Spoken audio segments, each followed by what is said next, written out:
जय Hind. Digital flow channel में आप लोगों का बहुत बहुत स्वागत है।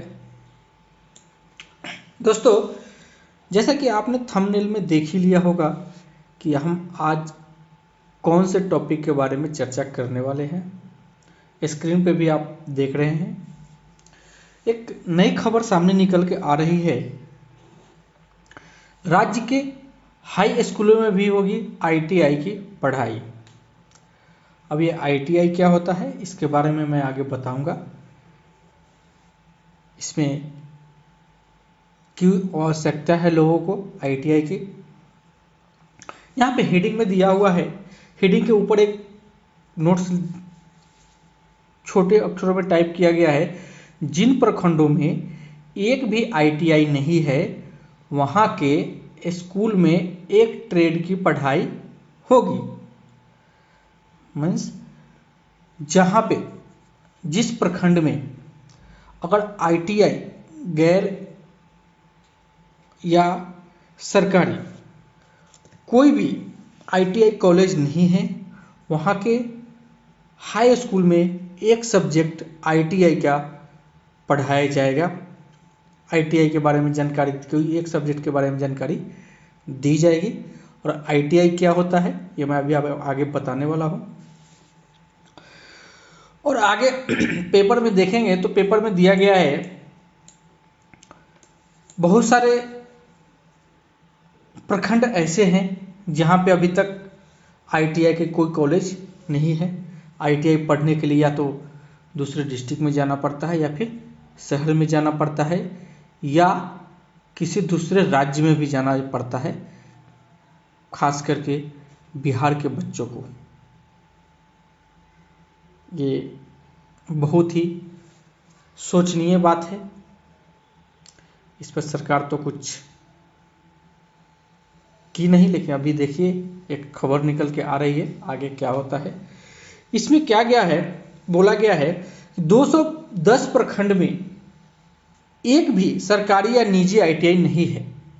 210 प्रखंड में एक भी नहीं है। वहाँ पे सरकार ने ऐसा निर्णय ले रही है कि जिन प्रखंडों में एक भी ITI नहीं है वहाँ के हाई स्कूल में एक ट्रेड की पढ़ाई शुरू होने वाली है।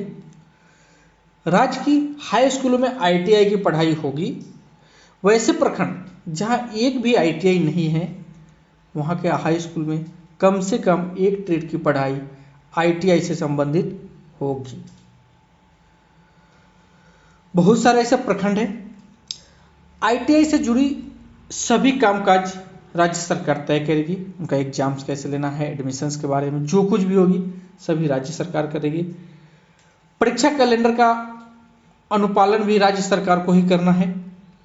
इसके लिए एक्चुअली ये केंद्र सरकार का स्कीम है, केंद्र सरकार के द्वारा ये चलाया जा रहा है। इसमें हर राज्य में एक एक विशेष समिति का गठन किया गया है।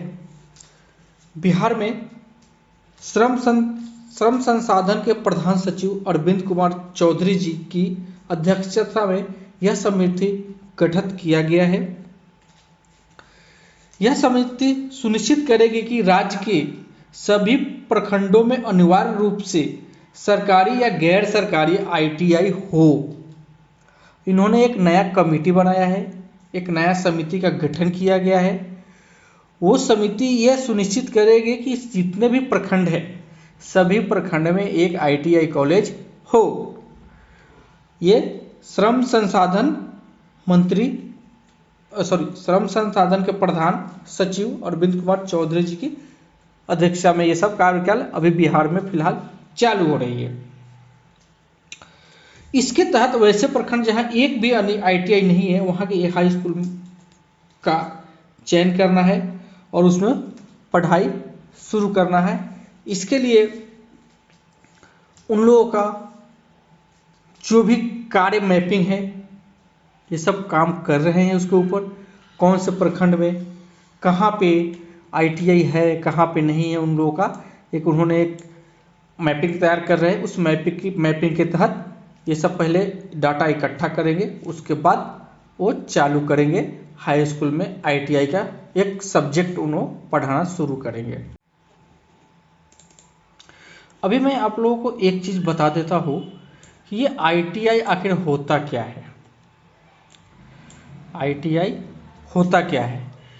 आईटीआई एक प्रकार का इंडस्ट्रियल में काम कैसे करे, क्या क्या काम रहता है, इंडस्ट्रियल में काम करने के लिए कौन कौन से जानकारी रखना चाहिए, इसी के बारे में। वो तो पूरा डिटेल में नहीं बताते हैं, पूरा डिटेल में आपको इंजीनियरिंग में मिलेगा, लेकिन बेसिक नॉलेज इसमें वो पूरा कंप्लीट कर देते हैं। बेसिक नॉलेज में ये सब कुछ बता देते हैं बच्चे को कि इसमें क्या क्या होता है, इंडस्ट्रियल काम कैसे कैसे करना है, कौन कौन सा अलग अलग बहुत सारे ट्रेड होते हैं और हर एक ट्रेड के हिसाब से अलग अलग काम लोगों को दे देते हैं। बैचलर इंजीनियरिंग की तरह इसमें तो ज़्यादा डिटेल में नहीं बताते हैं, सिर्फ काम कर ले इतना वो लोग बता देते हैं। आईटीआई का फुल फॉर्म होता है हिंदी में औद्योगिक प्रशिक्षण संस्थान। इसको हम लोग इंग्लिश में बोल सकते हैं इंडस्ट्रियल ट्रेनिंग इंस्टीट्यूट्स। मतलब इंडस्ट्री में कैसे काम करना है उसका ट्रेनिंग दिया जाता है।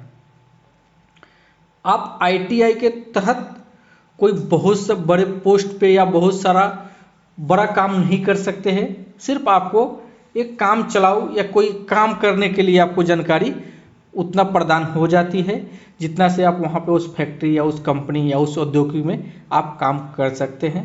अगर आपको विशेष जानकारी रखना है तो उसके लिए आपको बीई या इंजीनियरिंग वगैरह में आपको जाना पड़ेगा, टेक्नोलॉजी के बारे में सीखना पड़ेगा, तो आप बहुत आगे हाई लेवल तक जा सकते हैं। आईटीआई से बस आप एक सीमित क्षेत्र तक ही काम कर सकते हैं, उससे ज़्यादा इसमें कुछ लाइफ नहीं है। बस मैं आपको सिर्फ जानकारी के लिए बता दिया कि अब हाई स्कूल में भी आईटीआई की पढ़ाई होगी, जिस प्रखंड में एक भी गैर या सरकारी आईटीआई कॉलेज नहीं है। और बहुत सारी जानकारियां हैं, अभी फिलहाल तो इतना ही जानकारी है। दोस्तों जानकारी कैसी लगी? जानकारी अच्छी लगी हो तो वीडियो को एक लाइक और शेयर जरूर कर दीजिएगा। बहुत बहुत धन्यवाद देखने के लिए।